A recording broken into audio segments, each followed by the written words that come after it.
que son como un cuchillo. Y él entró por el canal perfectamente con la enfilación.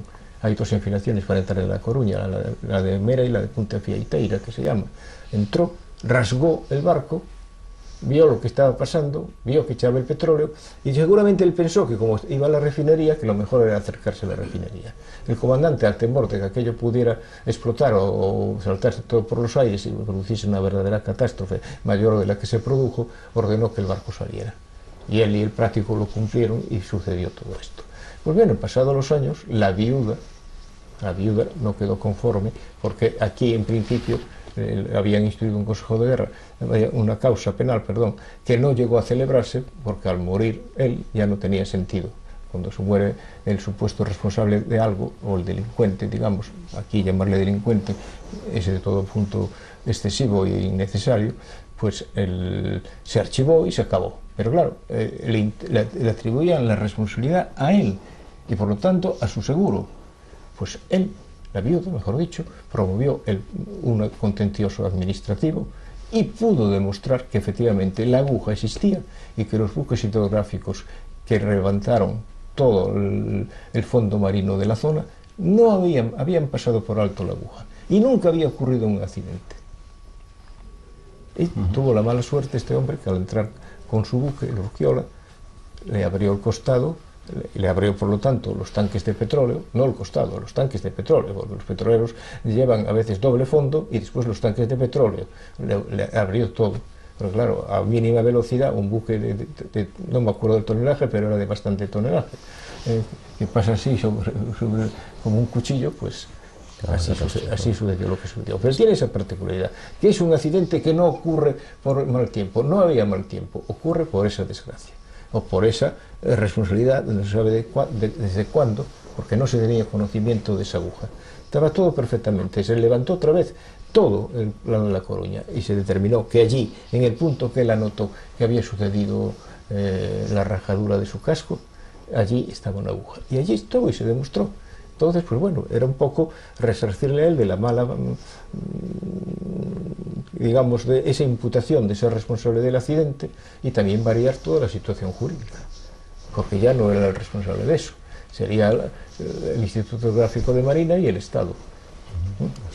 O sea, fue una cosa muy curiosa. El Casón fue distinto. El Casón, el Prestige, todos estos otros barcos, es que la costa gallega es especialmente dura. El temporal cuando salta es de una fuerza impresionante y la mar es mucho más fuerte de lo que normalmente nos creemos, y de aquí las imprudencias de ir a la costa a pescar que está ocurriendo todos los días. La mar nunca se sabe cuándo llega y cuándo una ola llega hasta arriba. Las olas son irregulares, no marcan tiempos exactos ni son a la misma altura.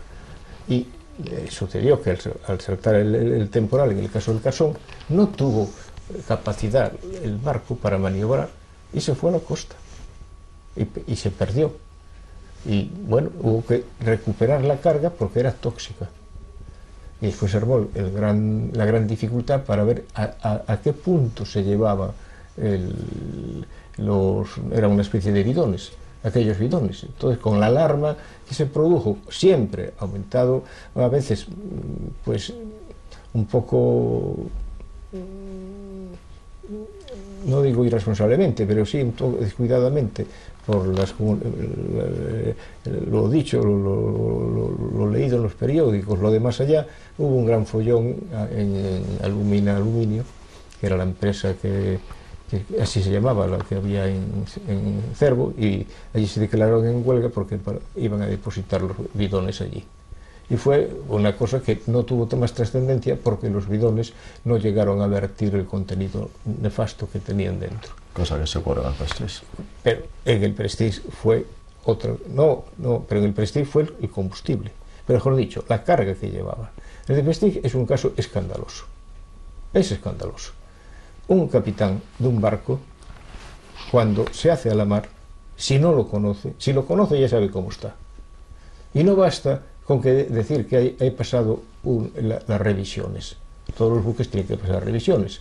Aquí en España tiene que ser a través de la inspección del buque o incluso de una entidad clasificadora. Existen desde hace muchos años lo que se llaman las entidades clasificadoras, que daría mucho para hablar. Son unas entidades que tienen con sus técnicos la responsabilidad de reconocer los buques, medir el espesor de las planchas, repasar los remaches, si son remachados, si son soldaduras, ver cómo está el cordón de soldadura. Todo esto lo tiene que saber el capitán y saber si el buque puede afrontar la navegación que va a hacer. Sabe que sale desde determinada fecha, creo que fue de Minsk, del puerto ruso, y se dirigía allá pues, a Gibraltar y después creo que iba a pasar el canal de Suez. Pero claro, sabía que tenía que pasar por aquí, tenía que pasar por las costas gallegas y sabía de sobras que en las costas gallegas había un temporal impresionante. Y aún así, sabiendo cómo estaba, se adentró y empezó a atravesar las costas gallegas, además muy cerca de la costa. Además, muy cerca de la costa, que no da tiempo siquiera a una operación fácil de salvamento.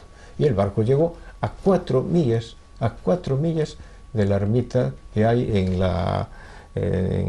¿cómo se llama? La iglesia esta de la Piedra de Avalar en Corme, no, en Camarillas. Sí, Camarinas. En Camarillas, que yo estuve allí. Bueno, y después viene todo lo demás que todos conocemos sobre el problema. Pero ¿qué pasó ahí? El barco viene en mal estado.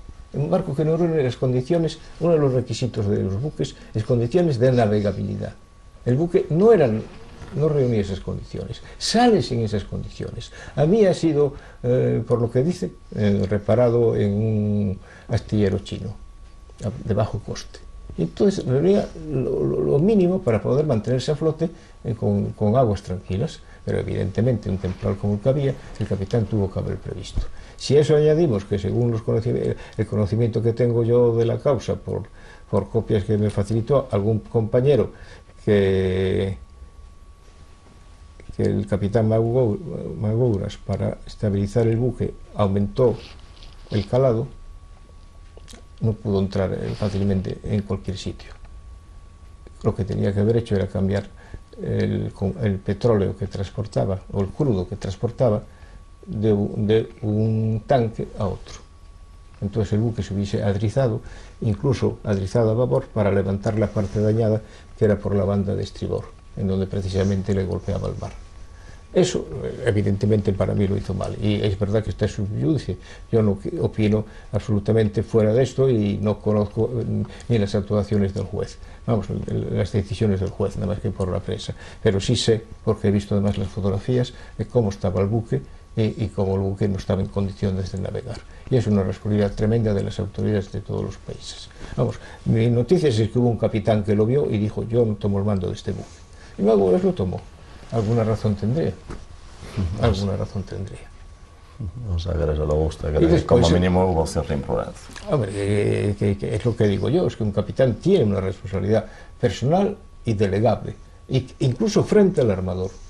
En determinadas cosas, ni siquiera hasta un contrato le puede amarrar al capitán en sus decisiones. Guardarse, decir que no salir. Y él tenía no salir o quedarse al garete o tratar de, no sé, si en el Cantábrico había una mar más llevadera, pues menos fuerte, pues estar por ahí. Pero no, él fue, y además muy cerca de la costa, porque estuvo en la costa gallega, vamos, metida casi en las rocas, en poco tiempo. Cuando fue allí un helicóptero llevando a un técnico, a un perito de la inspección de buques, que fue el que encendió la máquina, pues bueno, pues si no, el buque allí se queda. Que después el remolcador navegó en dirección noroeste, que debía haber navegado, y que primero... Bueno, eso es una cuestión distinta, que eso sí ya no quiero entrar, porque eso es lo que se va a juzgar. Pero la actuación previa del capitán, hasta que llegan a bordo,